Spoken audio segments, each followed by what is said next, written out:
శ్వాస మనతోనుంది కానీ మనం శ్వాసతో ఉండట్లేదు. ఇది అసలు మెయిన్. శ్వాస ఎప్పుడు మనతోనే ఉంటుంది సచ్చేదాకా, పుట్టి నుంచి సచ్చేదాకా ఉంటుంది. అది మనతో ఉండడం కాదు, మనం దాంతో ఉంటే జన్మ లేకుండా చేస్తుంది.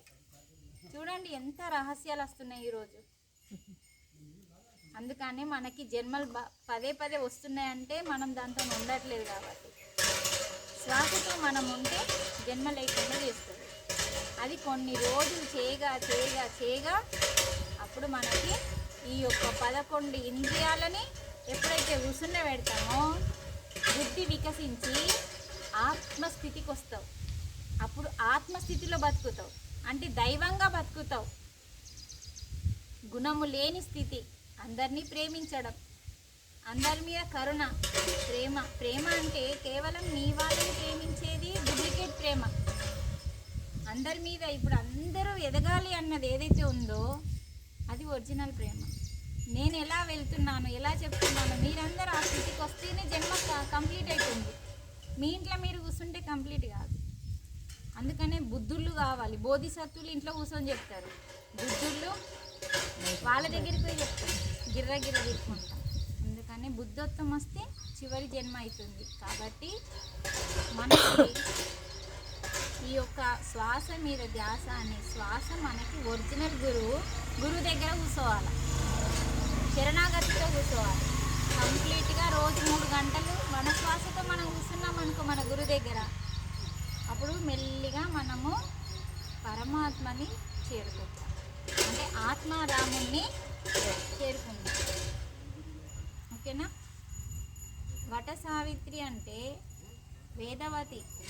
ఆ యొక్క అంటే 3 అమ్మలు కలిపితే ఒక శక్తి గల, ఆ శక్తి నుంచి వచ్చిన శక్తే వేదమాత, వేదవతి. వేదవతి అగ్ని ప్రవేశం చేసింది, సీత చేయలే. వేదవతే లంకలో కూర్చుంది, సీత కూర్చోలే. అర్థమైందా? సీత ఎప్పుడు అక్కడ లేదు. వేదవతి పెట్టిన శాపం రావణాసురునికి. వేదవతి ఈ లక్ష్మీదేవి నుంచి వచ్చిన ఒక అంశ, అంటే తన శక్తి నుంచి వచ్చిన ఒక స్త్రీమూర్తి. వట సావిత్రి అంటే ఆల్రెడీ ఒక దేవత. ఇప్పుడు ఈమెగా వచ్చింది చూడు, ఆ వట సావిత్రి నుంచి వచ్చిన ఒక అమ్మాయి ఈ సావిత్రి. వట సావిత్రి దేవత, వేదవతి రూపంలో ఉంది. మనకి వేదవతి ధ్యానంలో కూర్చున్నప్పుడు రావణాసురుడు ముట్టుకుంటాడు, ధ్యానభంగం అవుతుంది. అప్పుడు ఆమె శాపన పెడుతుంది. ఎందుకు ధ్యానం చేస్తుంది ఆమె? నారాయణుణ్ణి పతిగా పొందడానికి. నా భర్త నారాయణుడు కావాలని చేస్తుంది. ఈయన భంగం చేసింది, అందుకని శాపం పెడుతుంది. ఏ స్త్రీనైతే నువ్వు ముడుతున్నావో ఆ స్త్రీ వల్ల నీకు మరణం వస్తుంది. అందుకని ఈమెనే రావాలి. ఇప్పుడు ఈ వేదవతే సీత ఆకారంలో, ఆ అవతారంలో, ఏ అవతారంలో ఉందో సీతమ్మ ఆ అవతారంలో వెళ్ళి అక్కడ లంకలో ఉంటుంది. ఇప్పుడు మన సినిమాలో చూపించేదంతా రాంగ్ అండి. అందుకని వేదవతి అగ్ని ప్రవేశం చేసింది, వేదవతి లంకలో కూర్చుంది, వేదవతినే ముట్టుకున్నాడు. అందుకని ఆ వేదవతికి సీత వరం ఇస్తారు. ఈ జన్మలో శ్రీరామునికి ఒకటే పత్ని కాబట్టి, అంటే పతి కాబట్టి, భార్య కాబట్టి, నెక్స్ట్ అవతారంలో నీకు భార్య స్థానాన్ని ఇస్తామని చెప్పి అన్నప్పుడు అప్పటి వరకు ఆమె తపస్సులోకి వెళ్ళిపోతుంది వేదవతి. అప్పుడు ఆమె మళ్ళీ వెంకటేశ్వర అవతారంలో పద్మావతిగా, అర్థమైందా? పద్మావతిగా అవతారం ఎత్తి ఒక రాజు ఇంట్లో కొట్టి వెంకటేశ్వర స్వామి అవతారంలో నారాయణమూర్తిని పెళ్లి చేసుకుంటుంది. ఆమె నుంచి వట సావిత్రి అనే పేరు ఆమెకి. అంటే అదంతా ఒక పెద్ద స్టోరీ, అదంతా మీకు అవసరం లేదు. ఇక్కడ మనం స్టోరీ కంటే ముఖ్యమైనది వాళ్ళ నుంచి ఏం నేర్చుకోవాలి. ఫస్ట్ ధైర్యం. అంటే వట సావిత్రి వరం వల్ల ఒక భార్యాభర్తలు తపస్సు చేసి నీలాంటి కూతురు కావాలని కోరుకుంటారు. కోరుకున్నప్పుడు అమ్మాయిని ప్రసాదిస్తారు. ఆమె పేరే సావిత్రి. సావిత్రి పుట్టిన తర్వాత ఆమె ద్వారా వచ్చింది కాబట్టి సావిత్రి అని పేరు పెట్టుకున్నాక ఆమె పెళ్లి చేసుకోవడానికి సత్యవంతుణ్ణి, ఏదైతే భర్త చనిపోయిందో ఆ ఆయన సత్యవంతుడు పేరు. చూడండి పేరులోనే ఎంత అద్భుతం ఉంది. కాబట్టి సత్యవంతుణ్ణి ఎందుకు పెళ్లి చేసుకున్నది అంటే అల్పాయుష్కుడని ముందే నారదుడు చెప్తాడు ఆమెకి. మనమైతే చేసుకుంటామా, రేపో మాపో చచ్చిపోతాడంటే నాకెందుకు అంటాం. కానీ చచ్చిపోతాడు అని తెలిసి కూడా ఎందుకు చేసుకుందంటే సత్యంతో జీవిస్తున్నాడని. ఎంత గొప్ప విషయం. ఈ పాయింట్ మనం నేర్చుకోవాలి. ఈ పాయింట్ మనం నేర్చుకోము. చెట్టుకు పూజ చేస్తాం, మన భర్తలకు ఆయుష్ పెరగాలంట. ఎప్పుడు పెరుగుతుంది భర్తలకు ఆయుష్? నువ్వు సత్యంగా ఉంటే, నీ భర్త సత్యంగా ఉంటే అప్పుడు పెరగడానికి అవకాశం యముడిస్తాడు. సత్యం అంటే ఏంటిది? ఎప్పుడు నిరంతరం అబద్ధాలు ఆడకుండా ఆత్మతో జీవించడం. నిజమే మాట్లాడాలన్నది బాహ్యం, నిత్య జీవితంలో నిజంగా మాట్లాడాలి. కానీ అంతరంగం అనేది ఆత్మతో జీవించడమే సత్యంగా జీవించడం. ఎందుకంటే అది శాశ్వతం కాబట్టి. దాంతో నువ్వు ఉంటే ఎప్పుడు చూసిన లొల్లులతో నీకు ఎట్లతో అవే గుర్తుంచుకొని ఉంటే నువ్వు మనసు స్థితిలో శరీర స్థితిలో ఉన్నావు.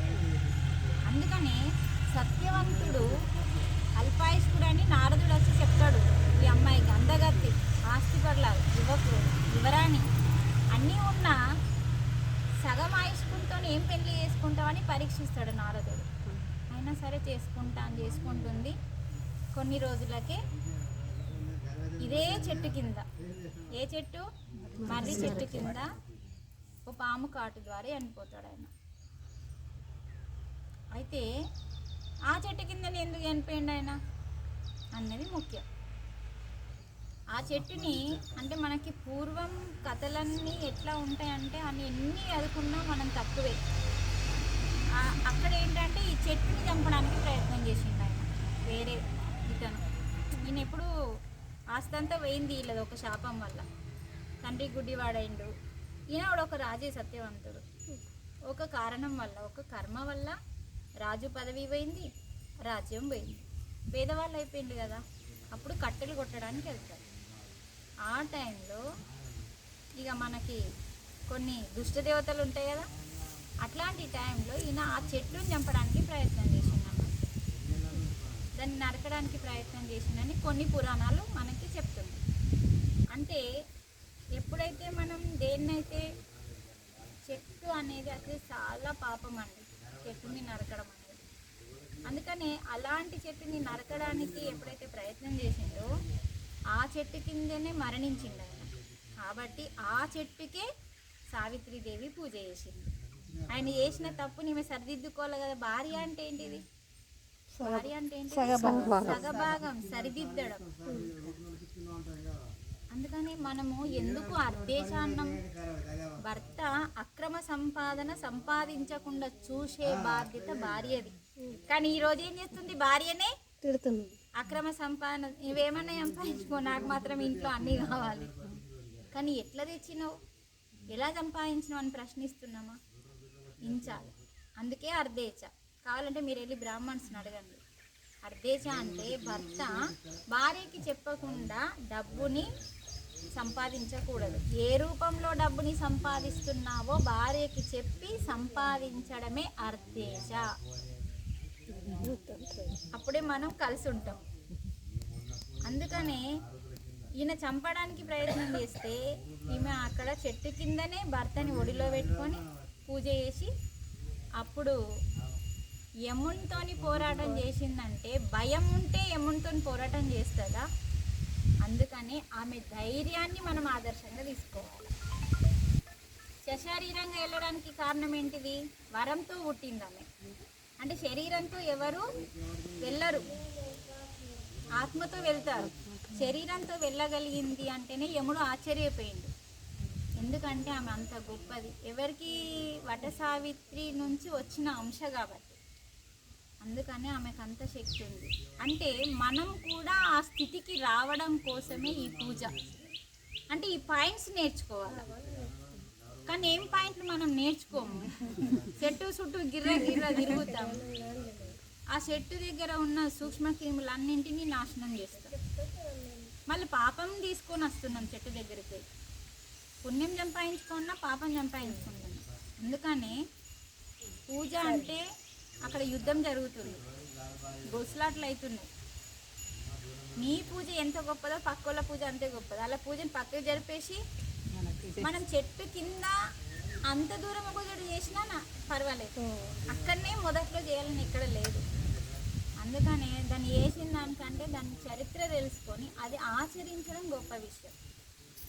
అంటే ఆమె సత్యంతో ఉన్న భర్తను చేసుకోవడం వల్ల, ఆమె ఒక గొప్ప వ్రతం వల్ల సావిత్రి యొక్క అంశ ద్వారా పుట్టిన ఒక గొప్ప స్త్రీ కాబట్టి ఆమెకి సాధ్యమైంది. అంటే అలా సాధ్యం కావాలంటే మనం సత్యంతో జీవించాలి. అలాంటి స్థితికి మనం రావాలంటే ఆత్మజ్ఞానం కావాలి. ఆత్మజ్ఞానం ఎలా వస్తుంది? శక్తి ద్వారా వస్తుంది. శక్తి ఎలా వస్తుంది? ధ్యానం ద్వారా వస్తుంది. నువ్వు వేడికన్నా తిరుగు, ఏ కథ కడికన్నావో మళ్ళీ శక్తి కాడికే వస్తావు. శక్తి రావాలంటే ధ్యానము లేనిది రాదు. అందుకని వట సావిత్రి నుంచి మనం నేర్చుకోవాల్సిన ముఖ్యమైన పాయింట్ ఏంటంటే ధైర్యం. ధైర్యంతో చూడు ఆయన ఎంబడబడ్డది.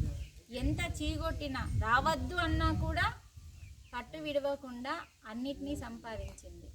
కానీ ఎప్పుడైతే మామకి కళ్ళు తెప్పించింది, 3 వరాలు ఇచ్చిండు కదా, అంటే నువ్వు శరీరంతో వచ్చినావు కాబట్టి నువ్వు 3 వరాలు కోరుకో అన్నాడు. చూడండి, శరీరంతో ఏ స్త్రీ ఆ లోకానికి వెళ్ళదండి.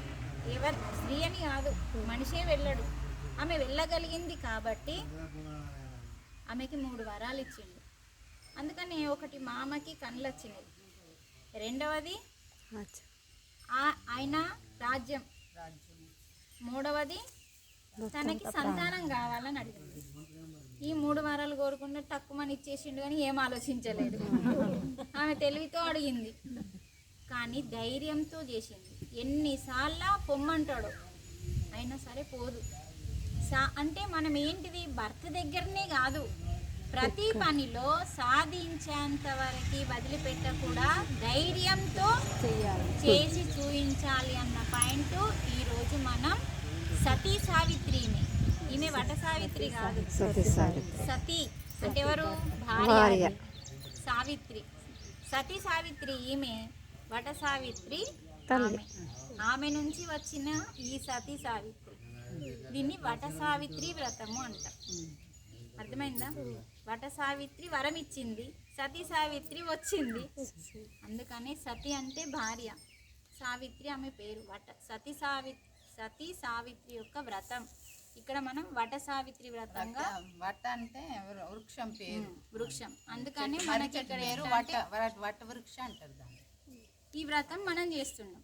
ఈమె పేరు సతీ సావిత్రి, చేసే వ్రతం పేరు వట సావిత్రి. అందుకనే ఆమె చేసినట్టు మనం చేయడం వల్ల కాదు, ఆమె ఏ ధైర్యంతో ఎంత సత్యంగా అన్నింటినీ సాధించేంత వరకు వదిలిపెట్టలే, మనమేమో వదిలిపెడుతున్నాం. అందుకనే పూజ చేస్తే దొరకదండి, ఆ పూజలో ఉన్న మర్మం అంటే రహస్యం ఏందో తెలుసుకొని అది మన నిత్య జీవితంలో చేస్తే. ఈరోజు నేను ఏమని మీ అందరితో తదా చేపించుకున్నా, ఆరోగ్యంగా ఉండాలి, ఆనందంగా ఉండాలి. ఈ రెండిటితో ఉంటే నేను నా గమ్యాన్ని, నా ఆత్మ గమ్యం ఏంది అక్కడికి చేరుకుంటా. అంటే మీ అందరి గమ్యం ఒకటి ఉంటుంది కదా, ఆ గమ్యాన్ని చేరుకున్నంత వరకు సావిత్రిని ఆదర్శంగా తీసుకొని సాధించడమే వట సావిత్రి వ్రతం.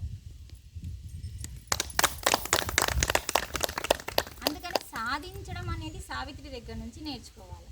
పసుపు కుంకుమ పెట్టుకో అన్నీ చేయండి, తర్వాత ఇది కూడా చేయండి. కానీ ధైర్యంతో. మనం ఒకటి చేయాలంటే భయంతో చేయలేం. మన లోపల భయం ఉందనుకో అమ్మ, పని కాదు, పని మైనస్ అవుతుంది. అందుకని సావిత్రికి భయం లేదని తెలుసుకోండి. సావిత్రి నుంచి నేర్చుకోవాల్సింది ధైర్యం, సావిత్రి నుంచి నేర్చుకోవాల్సింది పట్టు. ఇడిసవేట్లే. యమునితోని పోరాటం చేయడం అంటే ఏంటిది? యముడు అంటే ఎవరు? అంటే ప్రాణాలని హరించేవాడని అందరికీ తెలుసు. అంటే ఏంటిది? భయం. మనకి భయంతో పోరాటం చేసింది. మీకు అర్థమవుతుందా? యముడంటే ప్రాణాలు తీసుకుంటాడు, యముడు అంటే మనకు భయం. అంటే భయంతో పోరాటం చేసి ధైర్యంతో గెలిచి పట్టి సాధించి చూపించింది. ఇది మనం అమ్మవారి దగ్గర నుంచి నేర్చుకోవాల్సిన ముఖ్యమైన పాయింట్. సరే, అది ప్రకృతి విరుద్ధం కదా అమ్మవారు సాధించింది. కానీ ఆయన సాధించుకోవడం వేరు. మన ప్రాణాలు, మన ఆయుష్ మనం పెంచుకోవాలి. నీ ఆయుష్ నేను ఇవ్వడం గొప్ప విషయం కాదు. నువ్వు ధ్యానం చేస్తే నీ ఆయుష్, నీలో ఉన్న శివుడే నీకు ఆయుష్ పెంచుతాడు. కానీ ఇక్కడ భార్య తెచ్చింది కదా నీకు ఆయుష్. అందుకనే పత్రిజీ ఏం చెప్పిందంటే, వట సావిత్రి ఎన్ని రోజులు భర్తను ఉంచుకుంటుంది? సరే, యుద్ధం చేసి భర్తను తెచ్చుకుంది. ప్రకృతికి విరుద్ధం. ఆయన ఒక కర్మ వల్ల చనిపోయింది. అంటే ప్రకృతిని నాశనం చేసే సమయంలో ఆయన చెట్టుని నరకడం అంటే అప్పటి కాలంలో బాగుంటుండే, ఇప్పుడు ఇంకా తక్కువ ఉంది. అప్పటి కాలంలో ఏ చిన్న తప్పు చేసినా పరిణామం పెద్దది. అందుకని చెట్టుని నరకడానికి ప్రయత్నం చేసి చెట్టుని తీసిందో ఏదో చెప్పింది. ఇంకా దానివల్ల అక్కడ ఆయన చెట్టు కింద పాము కాటు వల్ల మరణించింది అనేది ఒక కర్మ. ఆ కర్మని మార్చాలనుకుంటే ప్రకృతికి విరుద్ధం కదా. ఆయనకి ఇచ్చి ఆయన ఆయుష్ను పెంచుకోవచ్చు, పాము కాటుని తప్పించుకోవచ్చు ఆయనకైనా. కానీ ఇక్కడ భార్య కదా చేసింది. అందుకని వట సావిత్రి దేవి మళ్ళీ జన్మెత్తి అలా సారి చెప్పిండు. మనకి ఈ విషయం తెలియదు. 3 జన్మలు తొందరగా వెధవరాలైందంట. అంటే భర్త లేని తొందరగా వయసులో ఉన్నప్పుడే భర్తను పోగొట్టుకున్నారు. 3 జన్మలు అంటే ఆ 2 జన్మల ఆయుష్ని కూడా ఈ జన్మలో పోసేసింది. ఇంకా మనం ఒక్క తప్పు చేస్తే, మంచి చేసి ఒక తప్పు పాపం చేసిన అనుకో, ఇది 3 ప్రకృతి ఇస్తుంది అన్నట్టు. ఇప్పుడు ఈ ఒక్క తప్పు చేసింది కదా, 3 ఇచ్చింది. నువ్వు మంచి చేసినావు అనుకో, అది కూడా 3 వస్తుంది. అంటే ప్రకృతి యొక్క రహస్యం ఏంది? 1 ఇస్తే 3 ఇస్తుంది. అందుకే 3 ప్రకృతి, పరమాత్మ, జీవుడు, వీళ్ళు 3. ఏది చేసినా 3. అందుకని 3 గుణాలు మనకు వద్దు. చూడు, ఏది చేసినా 3 చేయి. 3 గుణాలు మనం తొలగించుకోవాలి. రజోగుణం, తమోగుణం, సప్త అంటే 7. సత్వగుణం, సత్వ అంటే విభీషణుడు, రజో అంటే రావణుడు, తమో అంటే కుంభకర్ణుడు. ఈ 3 గుణాలు అన్నదమ్ములను గుర్తుంచుకుంటే చాలు. తమో గుణం కుంభకర్ణుడు, రావణాసురుడు రజోగుణం, విభీషణుడు మంచి గుణం, సత్వం. కానీ అక్కడి వరకే పరిమితం. నా కుటుంబం, నా పెళ్ళం, నా మొగడు, నా నాన్న మన లేదడ. అంజనేయని స్థితి శుద్ధ సత్వగుణం మన. ఆయన అందరి కోసం సేవ చేసింది. ఆయన స్థితి మనకస్తే అప్పుడు శ్రీరాముడు అంటే మన ఆత్మారాముని స్థితికి, గుణము లేని స్థితికి, నిర్గుణ స్థితికి మనం వెళ్తాము. ఫస్ట్ మనకి శుద్ధ సత్వగుణం కావాలంటే ఈ 3 తొలగించుకోవాలి. అందుకే 3. అందుకే ప్రకృతి ఊకే 3 ఇస్తుంది. ఈ పూజలో కూడా అన్నీ 3. 3 ముళ్ళు. అందుకనమ్మ ఈ 3 పరమాత్మ, ప్రకృతి, వీళ్ళిద్దరే మనని పుట్టించిండు. ప్రకృతి అంటే అమ్మ, పరమాత్మ అంటే తండ్రి. వీళ్ళిద్దరిని సృష్టించింది సప్తామాలే కేక్ హై. ఎందుకంటే ఆయనకి రూపం లేదు. ఇద్దరిని సృష్టించుకొని మనందరినీ పుట్టించింది. ఇన్ని లక్షల జీవుల్ని సృష్టించింది వీళ్ళిద్దరి ద్వారా, పురుషాత్మ, ప్రకృతి మాత ద్వారా. అర్థమైందా? అలా మనకి వట సావిత్రి నుంచి మనం నేర్చుకోవాల్సిన ఏమన్నా నేర్చుకున్నారా? ఈరోజు ఈరోజు వట సావిత్రి వ్రతం అంటే నేర్చుకున్నారా?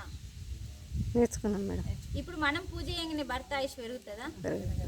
ఏం చేస్తే పెరుగుతుందా? ఆమె నేర్పింది. కానీ మళ్ళీ ఏం కోల్పోయింది ఆమె అంటే, మనం ప్రకృతికి విరుద్ధంగా ఏమీ చేయకూడదు, ఒకరి కోసం చేయకూడదు, మనకు మనం చేసుకోవచ్చు. నీకు నువ్వు చేసుకో. ఎందుకంటే అది నీకు అవకాశం ఇచ్చిండు దేవుడు. నీ కోసం నేను, నా కోసం నువ్వు లేదు. ఆమె భర్త కోసం చేసింది, ఆ జన్మలో సంపాదించుకుంది. ఎందుకంటే ఆమె గొప్ప స్త్రీ కాబట్టి, శరీరంతో వెళ్ళగలిగింది కాబట్టి, 3 వరాలు పొందింది కాబట్టి ఆ జన్మలో ఎన్ని రోజులు ఉంటావు, నువ్వు చచ్చిపోయాను, నీ భర్త చచ్చిపోయిండు, దానికోసం ఎందుకు ఇంత పెద్దది త్యాగం చేసింది అంటే అర్థం కాలే. అది మనకి చెప్పడం కోసం, మనం నేర్చుకోవడం కోసం వాళ్ళు అన్నీ సృష్టి చేస్తారు. అందుకని ఆ రోజు ఆమెను తలుసుకొని మనం ఆ స్థితిలో ఉండి మన భర్త ఆయుష్ మన భర్తనే పెంచుకోవాలి, మన ఆయుష్ మనమే పెంచుకోవాలి. అంటే మన శక్తి ఖర్చు అయిపోతుంది ఒకరికి ఇస్తే. మన శక్తి మనం గమ్యం చేరుకోవడానికే ఉపయోగించుకోవాలి, ఒకరి కోసం ఇవ్వద్దు. మనం జ్ఞానం మాత్రమే ఇవ్వాలండి, శక్తిని ఇవ్వద్దు. ఓకేనా? ఎప్పుడూ శక్తిని ఇంకొకరికి ఇవ్వద్దు. మనం నెత్తి మీద చేతి పెట్టినా వాళ్ళ మీద చేతి పెట్టినా మన శక్తి ఖర్చు అవుతుంది. అందుకని మనం వాళ్ళకి కేవలం, అందుకే మనం కాళ్ళు మొక్కించుకోదు, వాళ్ళ నెత్తి మీద చేతి పెట్టి మనం ఇట్లా అనుకోవాల్సిన అవసరం లేదు. అంతం సమానం, కావాలంటే కౌగిలించుకుంటాం, అంతేనా? అట్లా ఇది వట సావిత్రి ఒరిజినల్ మనం నేర్చుకోవాల్సిన పాయింట్స్. అందుకని చూడండి, ఆమె చేసింది మనం చేస్తున్నాం, కానీ అక్షర సత్యం బ్రాహ్మణ్స్ చెప్పట్లేదు. మళ్ళీ ఆమె 3 జన్మలు ఒక గురువు తెలుసుకున్నాడు, ఒక సద్గురువు తెలుసుకొని మళ్ళా ఆమె జన్మ తీసుకొని ఏం చేసింది, తొందరగా భర్త లేని స్థితికి వెళ్ళిపోయింది. అలా 3 జన్మలు ఎత్తింది. అది పెద్ద కార్యమా అన్నాడు పత్రిజీ. కృష్ణ అందుకనే పత్రిజీ జ్ఞానం అనంతం ఇచ్చిండు. వీళ్ళు ఒప్పుకోరు, ఈ సద్గురువులు ఒప్పుకోరు ఇలాంటి వాటికి.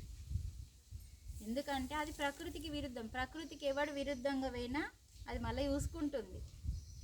అందుకనే ప్రకృతికి వశమే మనం కలిసిపోవాలి. ఈరోజు చూడండి మనకి ఎంత హాయిగా ఉంది ఈడ. ఈ ఆనందం ఎక్కడ దొరుకుతుందమ్మా? ఖర్చు లేదు రూపాయి. అందుకని ఏ పండగ వెనకాలనన్నా పరమార్థం ఉంటుంది, పూజ వెనకాల పరమార్థం ఉంటుంది. పూజ అనేది నువ్వు పుట్టినావు కదా, ఇంత ఉన్నావు కదమ్మా, ఏమన్నా పని రాదు కదా. ఆత్మ కూడా ఇదే స్థితిలో ఉంటుంది. అంటే చిన్నగా ఉండడం అంటే ఆత్మ జ్ఞానం లేనప్పుడు ఆత్మ చిన్న స్థితి, పిల్లని స్థితి అన్నట్టు. ఆత్మ జ్ఞానం పెరిగిన వాళ్ళు సద్గురువులు అయ్యేస్తారు. మనకు ఆత్మజ్ఞానం లేదు కదా, తెలుసుకుంటున్నాం అంటే మన ఆత్మ చిన్నదిగా ఉంది. మీ ఆత్మలందరికంటే నాది పెద్ద ఆత్మ. నా ఆత్మ కంటే పెద్దది నా కొడుకు లు. ఎందుకంటే వాళ్ళు వయసులో చిన్న వయసులో నేర్చుకున్నారు. నేనేమో నా పిల్లలు పుట్టినాక నేర్చుకుంటే వాళ్ళు 5-6 సంవత్సరాల క్రితంలో నేర్చుకున్నారు. అలా ఎప్పుడైతే చిన్నపిల్లలుగా ఉన్నప్పుడు నేర్చుకుంటారో వాళ్ళ ఆత్మ పెద్దది, శరీరం చిన్నది. అది విషయం తెలుసుకోవాలి. మనం ఏమనుకుంటామంటే శరీరం పెద్దగా పెద్దోళ్ళం అనుకుంటాం, కానీ బుర్ర పెద్ద ఉండాలి. బుర్ర గింతే ఉంటుంది, శరీరం పెద్ద ఉంటే ఏం లేదు. అందుకని ఇది పెద్ద ఉండాలి, ఆత్మజ్ఞానం ఉండాలి, ఈ బుర్ర పెద్ద ఉండాలి. అందుకనే మనకి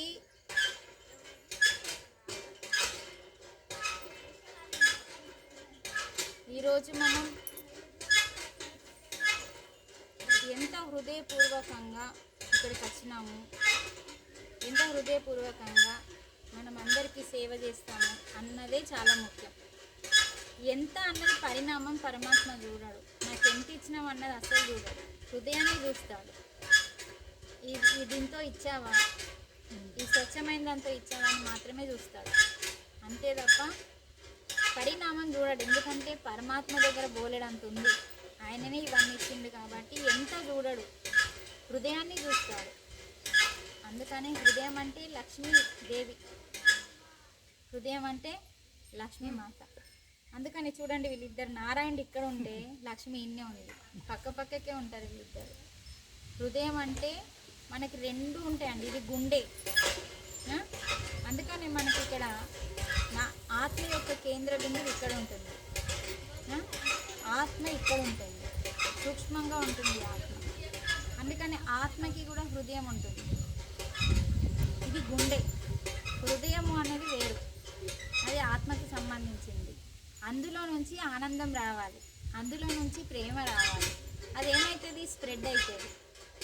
గుండెలో నుంచి వచ్చింది ఉత్తది, బాహ్యానికి సంబంధించింది గుండె. ఇప్పుడు ఆట ఆపరేషన్ అంటాం కదా, ఆట అంటే గుండె, కానీ హృదయం ఆపరేషన్ అన్నామా? హృదయానికి ఆపరేషనే లేదు, మైల ఉంది హృదయంలో. ఇక్కడ ఆకుపచ్చగా ఉంటుంది చూడండి. హృదయం స్థానంలో ఆకుపచ్చ అంటే ప్రకృతి. ఇదంతా ప్రకృతి ఎలా ప్రేమిస్తుందో మనందరినీ. ఈ హృదయం నుంచి నువ్వు అందరినీ ప్రేమించు అనే కలర్ మనకి ఇక్కడ ఉంటుంది. ఈ చక్రానికి, అనాహత చక్రానికి ఆకుపచ్చ కలర్ ఇచ్చింది. అందుకని వట సావిత్రి వ్రతం అనేది. ఇంకొకటి ఏరువాక అంటే నాగలితో మనం ఈరోజు దున్నుతాం కదా. అయితే ఫస్ట్ మనం ఒకసారి జనక మహారాజుకి గట్టిగా క్లాస్